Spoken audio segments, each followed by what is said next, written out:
Ejercicios video 66 del capítulo Cambio de fase.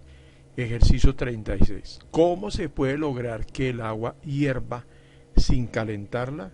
Bueno, habíamos visto en videos anteriores qué es lo que sucede con el efecto que se presenta cuando colocamos el agua dentro de una campana de vacío.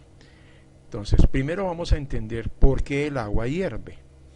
El agua hierve porque resulta que, esto es un recipiente con agua, lo tenemos al fuego y esto es una burbuja de vapor de agua que quiere escapar, quiere salirse.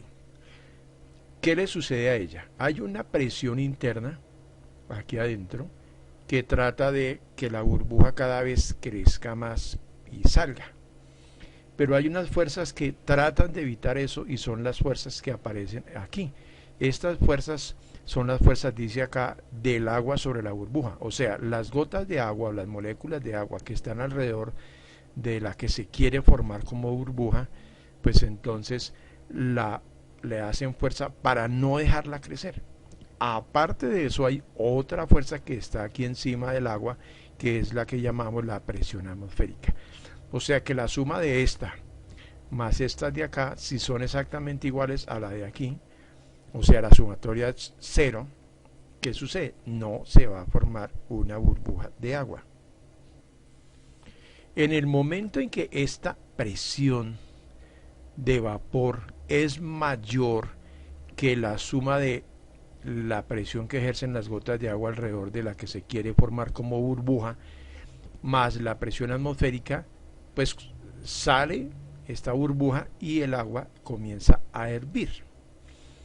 ¿Qué sucede si no está sobre el fuego y hacemos que esta presión atmosférica que está encima del borde del agua, si esta presión desaparece, el agua comienza a hervir? Curiosamente, ¿cuándo sucede eso? Miremos la campana de vacío. Dice: dispositivo para demostrar que en el vacío el agua se congela y hierve al mismo tiempo. 1 o 2 gramos de agua se coloca en un plato que está aislado de la base por un vaso de poliestireno. Aquí en Colombia lo llamamos icopor. Pero resulta que esta campana es de vidrio, se cierra herméticamente aquí y sacamos, hay una bomba de vacío que saca el aire. Como desaparece la presión atmosférica, esta agua comienza a hervir, porque la presión de la burbuja de agua es mayor que la presión que ejercen las moléculas de agua alrededor. Y entonces comienza a hervir. Ahora, por favor, video 31 y video 32. Ahí explicábamos qué sucede, o mejor dicho, aclaramos que la evaporación, o cuando el agua hierve, es un proceso de enfriamiento. Entonces, ¿qué sucede? Que si ustedes buscan en YouTube un video sobre este experimento, es espectacular. Hay unos estudiantes, hay un profesor que les pasa, coloca el vaso con agua, saca el aire, comienza a hervir el agua y se apaga el compresor, vuelve a entrar el aire y les dice: bueno, ¿qué pasa si el agua que estaba hirviendo estará muy caliente? Y claro, pues uno normalmente va a decir: sí, el agua está hirviendo, claro, debe estar caliente. Resulta que no, porque no, estaba hirviendo fue porque desapareció la presión atmosférica, no porque se le estuviera dando calor.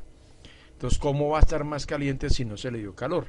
Ahora, ojo con lo que voy a decir. Si el agua hierve, hay un proceso de enfriamiento. Entonces, cuando él sacaba este pequeño recipiente y se lo pasaba a ellos, no solamente no estaba caliente, sino que estaba más frío de lo que se había metido ahí. ¿Por qué? Porque resulta que cuando hierve el agua, comienza a hervir el agua, es un proceso de enfriamiento. Recordemos que yo les decía a ustedes por allá en unos videos que si las burbujas son las que salen con mayor temperatura, el agua se enfría. Por favor, video 31 y 32 para no repetir todo. Dice: al disminuir la presión sobre el agua, tal y como sucede cuando se genera vacío dentro de una campana, como se muestra en la figura 17-13, el agua hierve. ¿Qué sucede dentro de la campana?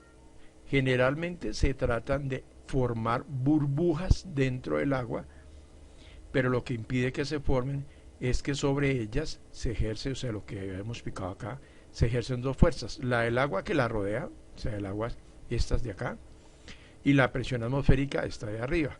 De tal manera que se establece un equilibrio de fuerzas que su suma es cero. Cuando la suma es cero, ¿qué sucede? No se forman burbujas de aire, no hierve el agua. Cuando una de las fuerzas desaparece, o sea, la presión atmosférica, y la fuerza de la burbuja ya no es cero, porque esta fuerza va a ser mayor que la que ejercen las gotas de agua a su alrededor, pues se forman burbujas y el agua hierve. Esto se logra cuando desaparece la presión atmosférica. Está leyendo lo que yo ya expliqué. La fuerza de las burbujas es mayor que la suma de las fuerzas que tratan de evitar que se formen. Pues la fuerza de las burbujas es mayor que la única fuerza que trata de no dejar que se formen, y es la fuerza de las gotas de agua que rodean a la burbuja. No hay ebullición hasta que la presión del vapor dentro de las burbujas supere la mayor presión sobre el agua. O sea, pues se forman burbujas porque la presión interna es mayor que la presión externa. Y entonces sube el punto de ebullición, dice acá. Entonces, conclusión, por favor, recordemos. Cuando el agua hierve o se forma o estamos en el proceso de evaporación, el proceso de evaporación es un proceso de enfriamiento. Pero ¿cómo así? Cuando el agua hierve no estamos calentando el agua, no es un proceso de calentamiento, ¿cómo va a ser de enfriamiento? Por favor, vea video 31 y 32 y ahí le aclaro, es muy interesante.